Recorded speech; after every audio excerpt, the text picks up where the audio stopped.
शुरू करो. You can start. I'll start. Okay, we are back again after a short break. In fact, Aman was traveling, so was I.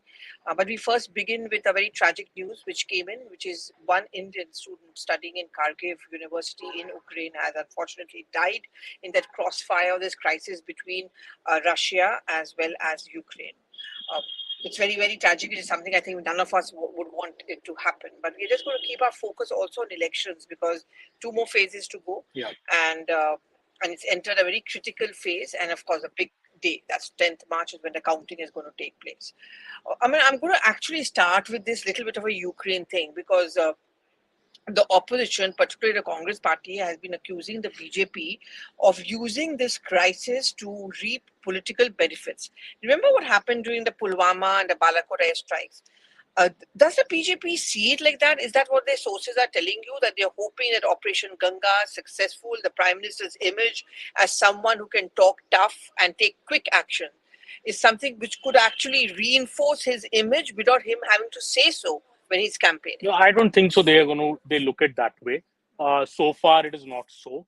I think the effort is totally focused on the Operation Ganga and the evacuation of Indian students. And I think that shows a lot in the proactive approach in which, ministers have been sent and now Indian Air Force has also been pushed into the effort. The opposition basically the opposition charges that this action was a bit late. So, that is debatable. For that, the jury is out, whether it is late or should India have reacted earlier, or would it have been an overreaction to react much earlier and spread panic? So it's a delicate call, which way you want to take it. Obviously, there'll be some politics played on it. But I think as far as elections go, I think the party and the government want to keep these two things separate. And I don't think in elections, BJP would want to reap any benefit out of it on the face of it. That said, I think obviously, unfortunate news of one student dying today coming in from Karnataka. So the student belonged to Karnataka. So that is very unfortunate. And we hope there is no politics played on this now. Absolutely. So that, parties start blaming each other on whose fault. It is a war zone. And so what has happened is very unfortunate. And going ahead, I think into the elections, we'll have to wait and see how BJP, takes up this issue. But I don't see much of a correlation, Pallavi. I think these are two separate things going on. And obviously, the priority of the Indian government remains the safe and return of its citizens from abroad, as we have seen earlier, also in earlier conflict areas. I think the government has done well in those areas, which was also appreciated by the people. It's not an easy decision to take. It's not an easy call. Okay, now we're going to bring back our focus back to elections, because come what may, elections are elections. Yes. And we've been focusing a lot of that.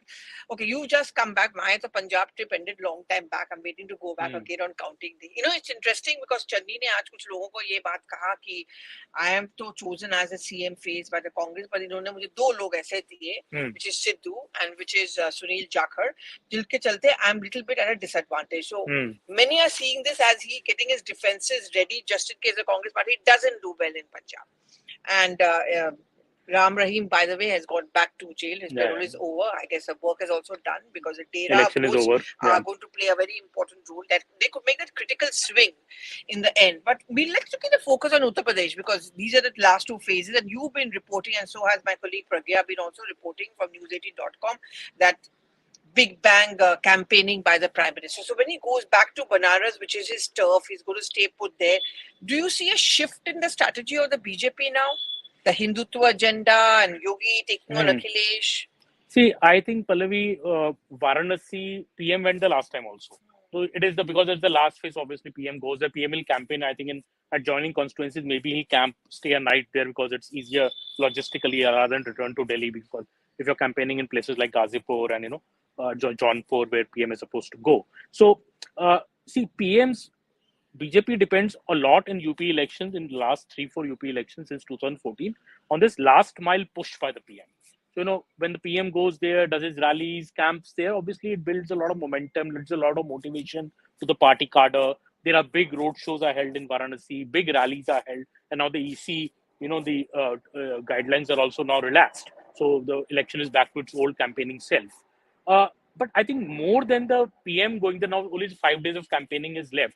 I think UP has already decided. It is clear now. we won't obviously speculate who's winning, but UP has clearly decided. So I would give you an anecdote of how the situation is. Like, I went to a village to do a story. So I think that is true for other reporters also broadly. Many would agree with me. If you go into villages, you will find women, housewives, generally very appreciative of Modi government. They would show you, say ration has come, double dose of ration has been coming, both from the center and the state. They have got other benefits. There's a Labharti class in UP, especially amongst the women who have got PM Awas houses in their name, who've got rations, who've got cylinders, who've got a host of other benefits. Then you will find, like I was accosted by some young men, who will come and say, "Acha, hamara nahi lenge ab paks." So you ask them, and they are mostly, I would say 60 to 70% of the young men usually are Samajwadi Party supporters. Oh, that's So they will interesting. come and say that हमें नौकरी नहीं मिला है, भर्ती नहीं खुला है. So many of them would say that unemployment will be raised in a big way. And safety and law and order is a concern of the So women. the women say rations. Then if you speak to young women, young girls, they are in a way a bit split. So I would say about 60 to 70% young girls whom I met really praise the BJP government for safety and security, saying it is, and almost everybody did. I would say 100% did. But out of them, about 20-30% also complain of lack of jobs. So there is this, and if you go to the elder men in the village, mostly they will also say that the law and order is good. They're happy with the Modi government, but again they will complain of the stray cattle issue, saying सांडों ने बहुत दुखी कर रखा है. खेत चढ़ जाते हैं, गाय पालना मुश्किल हो गया है. So that is a kind of a mix I found in the rural area. The demographics, there is support for the BJP, lot of support for the BJP, but there is also support for the Samajwadi Party. And if you go to Jatav areas, Jatav people will say yes, हम जाटव, हमें ration मिला है, हमें सब मिला है, but vote बहनजी को देंगे क्योंकि हम सालों से देते आ रहे हैं. So Amit Shah was not wrong when he told us Yes. that BSP should not be completely be discounted, because BSP has its loyal voter, like the Akalis in Punjab. Like the Akalis in Punjab. Muslims definitely, are totally behind the Samajwadi Party. I would say close to 70 to 80% Muslims I found, whereas was very strongly behind SP. Some spoke of BSP, some even spoke a few about Congress, but mostly it is the SP.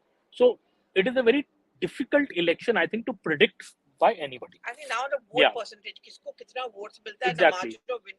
And talking about Congress, what Priyanka Gandhi Vadra is saying that she knows. I mean, dekho kuch bhi aap bolo, but she knows heart of hearts Congress is not going to do well over there. But I think she also needs to send out a message, and she said this, that I don't want to be seen as a tourist neta. So I'm going to be here. I'm going to camp myself here. And this is an interesting story, which I'm not going to divulge it now, but I'm going to talk about it later. But she is now going to focus a lot on Northeast, UP matters, and she has that connect. And you are saying Lalu is someone who, tough call, someone who was handpicked by Priyanka Gandhi Vadra, and she's... See, Lalu has won his last two elections, Pallavi, from Tampuhi Raj.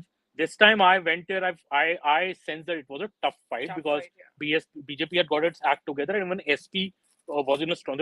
many people told me actually BJP और सपा में लड़ाई है, Lallu के साथ लड़ाई ही नहीं है. So if Lallu wins it a third time, it'll be a hat trick, it will be he can really pull it off, I don't know. But it looked tough for him. He was, and I went a week back, so we had a week also to make. Priyanka Gandhi also went there, I think. She also went to Akhilesh Singh's constituency. So it might be a case, but I think Pallavi, I think this election, I think in UP, जितना मैंने travel किया है, it is determined between two factors: ration, Suraksha, Sand, and Naukri. So these are the four factors. These four factors. Which PM is also touching upon. He is touching upon. So these factors, I think, see, some factors are favoring the BJP, some factors are favoring the SP. It depends on which way the majority swings. But in UP, if anybody goes, nobody can deny that the law and order situation has really improved. That's one concern about the Akhilesh Yadav government, because people fear, that Gundagardi वापस ना आ जाए, mafia raj वापस ना आ जाए, So that is the sense. But these people, I remember we took out the story, we put out the story, like going to Mao, back of the Beyond place, and in a cafe finding two girls on their own, sitting there having lunch and ice cream. Time for candid confession. Did you have chocolate chip ice cream or not? Yes, of course I did. No, I had lunch separately after that, but we found them there, so we spoke to them. So there is a perceptible change, but I would say that the unemployment issue, SP has been able to really drill it in that recruitments have not happened. So it's a tight election. Nobody can predict which way it will go. We will only know on 10th March. And same, I think, goes about Punjab. It is a tight election. Two Punjab, states which we are really going to watch out for. yes, and Uttarakhand and Goa bhi to hai. the only thing is that Punjab there might be a civil war if Congress loses, because there will be civil war inside the Congress. That's what we were discussing Yeah. that day, Aman. Congress is a fascinating story whenever they lose. So every beat reporter of the Congress party actually wants Congress to lose because they say that हमारे पास और खबरें आएंगी. Can you imagine if Congress loses? Manish Tiwari, Sunil Jakhar, then there's going to be Bajwa, there's going to be Channi, and of course, mother of all, Sidhu. वो क्या बोलेगा, क्या करेगा? Yeah, because I think Congress really messed it up, and they themselves have messed it up, and it will be a miracle if I think Congress pulls it off in Punjab. And stark contrast, Uttarakhand, the Gandhis did not interfere too much, which is why many are saying that the Congress party has a chance over there. Yeah, so yeah, Congress Uttarakhand obviously will fancy its chances because anti-incumbency वहाँ बदलता भी है सरकार, cyclic है. But I still feel, as a last word, Pallavi, people saying that this number in UP, कुछ कह रहे हैं बीजेपी का नंबर 240 हो जाएगा, 250 हो जाएगा, 230 हो जाएगा. See, I think personally, I feel the number in UP doesn't matter. If Yogi Adityanath is able to repeat his government, no CM in UP, be it the most powerful CM, be it Kalyan Singh, Rajnath Singh, Akhilesh Yadav, Mulayam Singh Yadav, Behenji, has been able to repeat his government over the last 2 to 3 decades in UP.